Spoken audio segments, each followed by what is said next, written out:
Hi, it's me, Renee Urbanovich, and this is Voice Teacher Reacts. And I just ran onto an Alanis Morissette video that I would like to watch, so I'm going to do a VTR. We're going to react to one of my favorite singers who did take the world by storm way back when, and see how she's still holding up. It'll be so fun, because she was kind of a screamer. Let's see.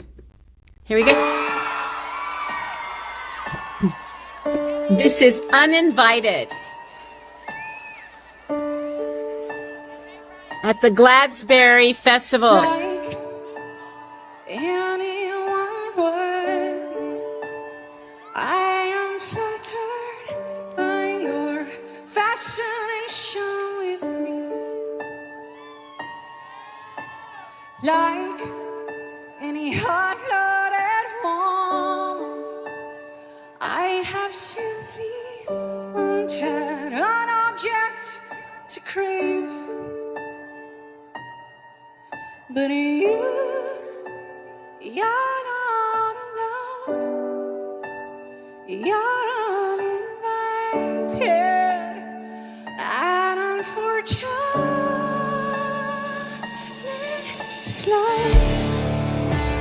Okay, first and foremost, she looks fantastic. This is 2025. And, she was recording way back 20 years ago, more.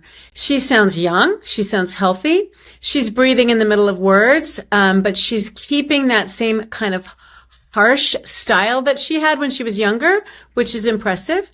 And there's just a little bit of tension. As a voice teacher, I've never really seen her live. I listened to her music a lot during the era of CDs. But I didn't really watch her too much. We didn't really have MTV back then, or YouTube. So I didn't really watch her, but I see a lot of jaw tension. But obviously it hasn't stopped her from still sounding great. She's using a lot of nice, airy tones on top and that harsh, edgy bottom. So far, she sounds like she's holding up. She looks great. She's doing that very, she's holding her hands here and she's just being very unassuming, like she's not performing for us, like she's not on a big stage, like she's not a big star, like we just get to hear her in her living room, which I like. I didn't expect that. Okay.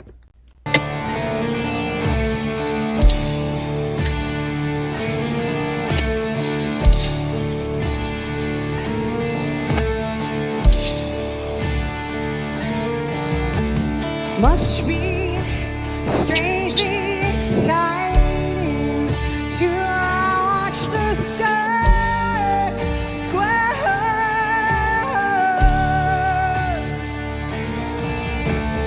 Must be somewhat hard to watch a heart shiver.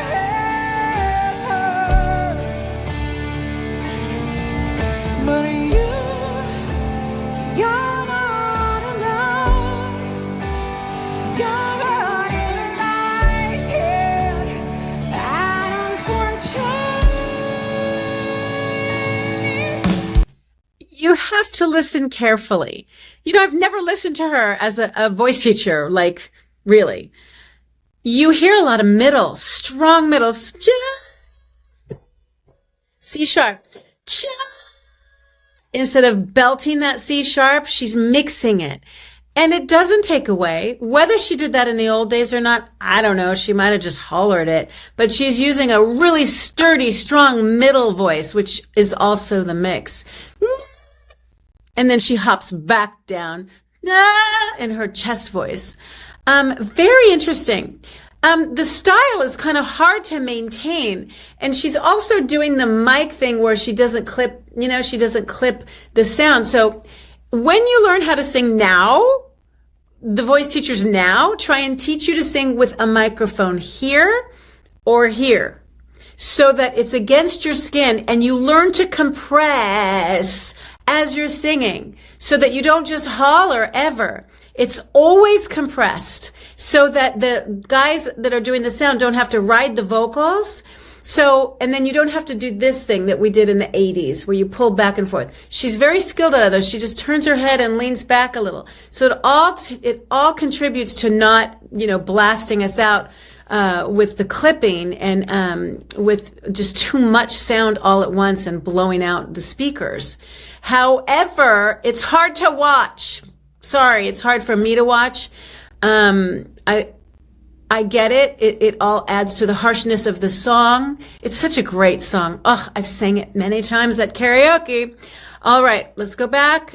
So that's what's happening with half of that jaw stuff that I was talking about. It's to compress and it's to pull away from the mic. It's a mic technique thing, which we don't teach anymore. So if you're just learning now, you have to learn how to compress and not to do this, because oftentimes the microphone is here when you're on stage, live, in musical theater or whatever. And if you are learning to sing, I have a special gift for you. I have a free training, The Magic Method. It's just 10 minutes, and it will help you get on your way and learn part of my method. And it's free. So check it out in the comments below. There's a link, and I hope to see you there. It's free, and it will help you understand some of the stuff that I'm talking about.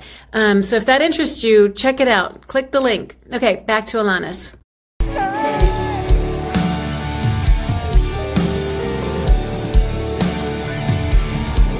Run your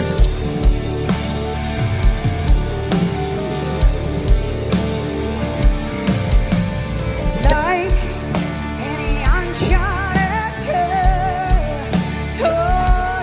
I am marching greatly intrigued.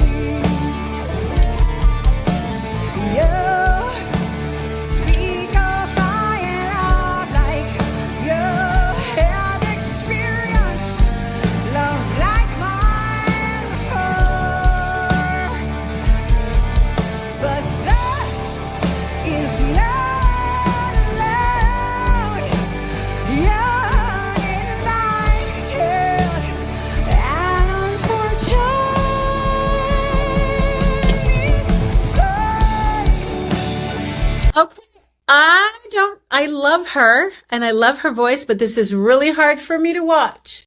It's hurting me and I don't want people to do that. So sometimes when you need to go higher in chest voice, your chin goes up. Have you noticed that? Men, any high chest voice notes, you tend to do this, and that's because it's going to thin out the chords naturally. It's not a great idea, although it works. It's not what we teach. It's not good technique. It does thin out the chords. It's just not the way we want to train you. We want the larynx to stay stable, and we want the chords to thin out without you lifting your chin. So that makes me nervous just as a voice teacher.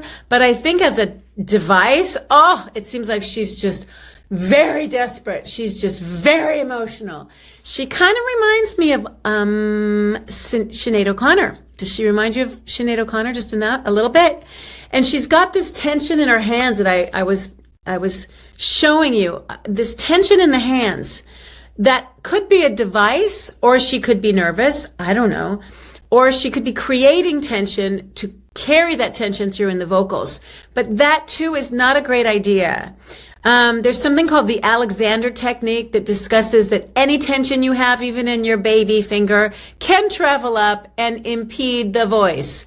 Now, we want in rock, this is kind of rock, we want to sound tense, right? But we don't want to feel tense. There's ways to do it where you can fake it, right? So she could be faking it and she's not tense. So just keep all of that in mind when you watch these singers.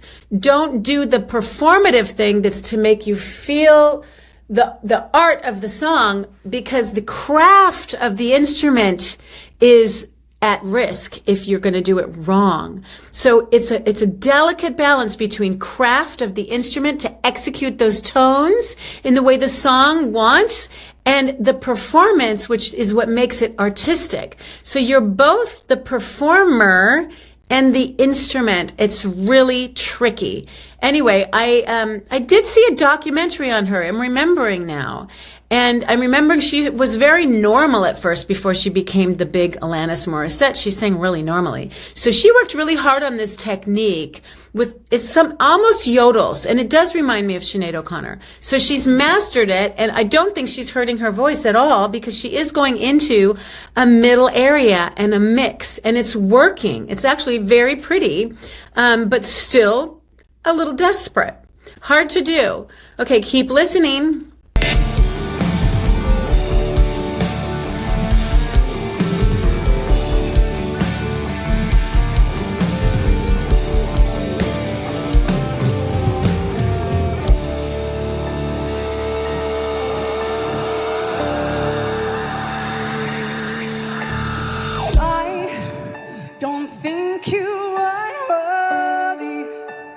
But I need a moment to deliberate.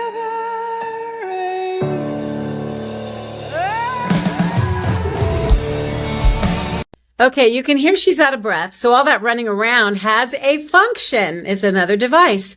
It makes her sound really energetic, really desperate, really emotional. And she pulls it into the song as part of the emotion. And then you hear that hard soft. It's like a yodel. I can't even do it because I've trained myself not to. It really works for that guttural feeling that you get when you're in despair or confusion. So, it's an interesting song because she does then borrow from that really sweet, beautiful head voice, right?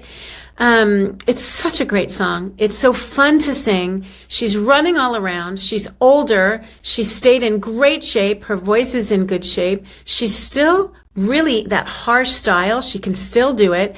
I'm really, really impressed. The song itself about being uninvited. I'm not quite sure. I haven't done a lot of research on the lyrics, but just from my reaction now as an older woman, as a mom and a grandma, I'm getting this. Maybe when I was younger, I got something else. I don't recall my reaction to the message of the song. But it seems like this person is learning who they are, and they don't want to invite someone into the inner circle that isn't going to make them, is not going to champion their inner self. That's what I'm getting right now. I know that album had a lot to do with, I've got one hand in my pocket and I'm sometimes this and I'm sometimes that. Oh, and thank you for being all that to me. I remember the album and I remember it was a coming of age. It was like a rite of passage, like I am now who I am. So maybe that song is just saying you're uninvited. And, that was a long time ago before all the talk about boundaries in relationships and cut yourself out of toxic relationships.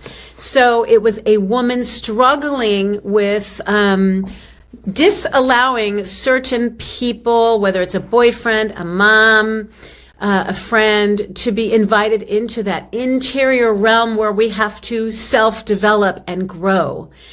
And oddly, to see her sing it as an older woman, maybe it's like we repeat, right? We do that when we're younger. We say in our 20s, we're always worried about what people think. And then in our 30s, we say, I'm just going to not care what people think. I'm going to just not care. And then in our 40s, we say, nobody was thinking about me in the first place. And then in our 50s, we wish people were thinking about us. And then in our 60s, we have to rediscover who we once were, take it from me, reclaim it, and then live the rest of our chapters knowing that our essential self is back. So maybe that's a little bit of the feeling that song might have for Alanis Morissette as she's older and as she's aging, is reclaiming that. Not only is she keeping her voice in shape, not only is she performing and she herself is in shape, she's running all around, and not only can she do it physically, but she's doing that on the inside, in the deepest psyche. She's going through that as an older woman. I don't know about menopause, but women post-menopausal are a force to be reckoned with. And so it's so exciting to hear that teenage angst And then to hear the older sage woman, I'm getting that look, I am this, and I am not inviting people in that don't get it. We lose our filters as we age. So I get to see it from that perspective, and I kind of like it. So it does not have to be the rage or the angst of the developing adolescent teenager. It can also be the reclaiming of who we once were before we were householders and caring for families and working and trying to make our place in the world. At one point, the world kind of falls away and we go, what about me? That's pretty much what I'm getting. I enjoyed that a lot, and I love how healthy her voice is, and I love that this kind of weird style kind of held up. I'm not hating it. I feel like it's a good style. It still holds up. It's not that indie sound that we get, which is like all whiny and that, microphone down our throat, like this vocal fry. But it's a style that still makes sense and touches you when you hear it. I just ran onto it. I liked it. It was great. So thanks for joining me. I'll see you next time. Please like, share, subscribe, and then check out the link if you want to try my 10-minute free voice lesson and see if it can help you in your journey. Okay, thanks. Bye.